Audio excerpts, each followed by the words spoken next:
Hello guys, and welcome back to the channel. Now guys, it looks as though the travails of our own very dear Mr. Iberiberism himself, Rochas Okorocha, it looks as though his travails are never ending and will never end. So now the new governor of Imo State is after this guy full force, because of course you know that the name Rochas Okorocha is synonymous with corruption, and the level of looting that took place in Imo State is more than the state can bear, and it's more than the new governor can look to the other side or forgive or look away from. So he's now after this guy full force and is going all out to recover as much as he can of the state's asset from this guy who has looted the state completely and taken everything to Jos, which is where he's from. Because although Rochas Okorocha is an Igbo man, he's actually originally rather from Jos. He was born and raised in Jos, and Jos is really his home. He just came to Imo State to come and chance the people there and take them over for about 2 times 8 years or something. But he's really a Jos man, so he has looted all of the treasury of Imo State, carted all the cars and the furniture and everything away, and taken it away to Jos. So guys, I bring you this more drama in Imo State as Governor Ihedioha sent police to raid and confiscate clothes, chairs, fridges from Okorocha's daughter's shop, and there's a video clip to back this up as well, so you'll see a clip of it. So more drama in Imo State as Governor Ihedioha sent police to raid and confiscate clothes, chairs, fridges, etc. from Okorocha's daughter's shop.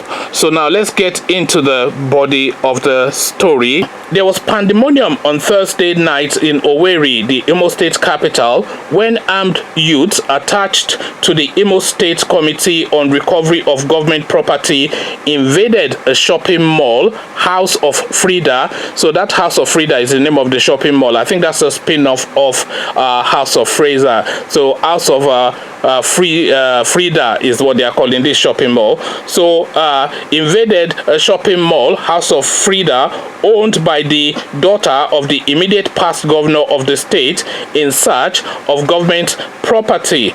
Property and merchandise, including clothes, chairs, and fridges, were carted away, and no fewer than 6 workers in the complex were severely wounded during the invasion that was supervised by the chairman of the committee, Honorable Jasper Undubuaku. According to eyewitnesses, the fierce-looking youths, aided by armed police, forced their way into the complex that houses several businesses owned by individuals not related to the former governor, and started carting away electronic appliances and other expensive items that were on display for sale. Let's go. But I want to show you something. And then let's go. It's good to see it now, because they will remove it before we come back. See it now. See it. They will remove it before we come back. Okay, how are you sure this one? Or you someone should drive. Let's follow them. Follow us. I'll do what? I'm not talking to them. I want to follow us. Don't take over what I think.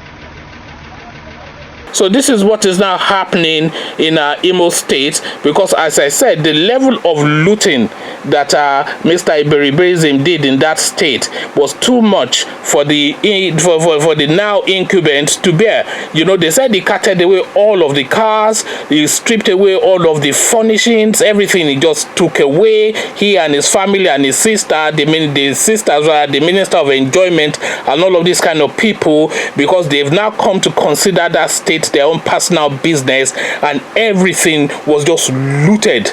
You know, he just looted the place dry. So now this now new guy, Ihedioha, is now saying enough is enough, and is now sending the police after his daughter. And this is just the first salvo in what is no doubt going to be an ongoing battle of recovery. This guy now, Okorocha, will be claiming rather persecution and victimization. Never mind the fact that he looted everything and the guy is trying to recover it, but he will now turn it into a political thing. But my own instinct is behind this Ihedioha guy, so he needs to recover as much as he can of the Imo State asset from this clownish Iberiberism guy with the big belly. This rather sheepish looking guy. He looks like a clown, but then he's a really ruthless thief, you know. So now all the stealings that took place now has to be recovered, and it looks as though that process is in hand. So conversations in the comment section is what I am inviting. Imo State, Iberiberism, Rochas Okorocha, looted funds, and recovery. These are all of the things rather that we're looking to discuss. So come join me in the comment section to have a conversation about this. But before you come join me in the comment section to have this conversation, click on the red subscribe button so it turns gray, bell button, that way you are notified every time I drop a new video. Then come let me know what you are making of all this goings on in Imo State, Iberiberism and all that. So let's talk all that in the comment section. So I'll leave you here, meet you in the comment section, but here I say peace.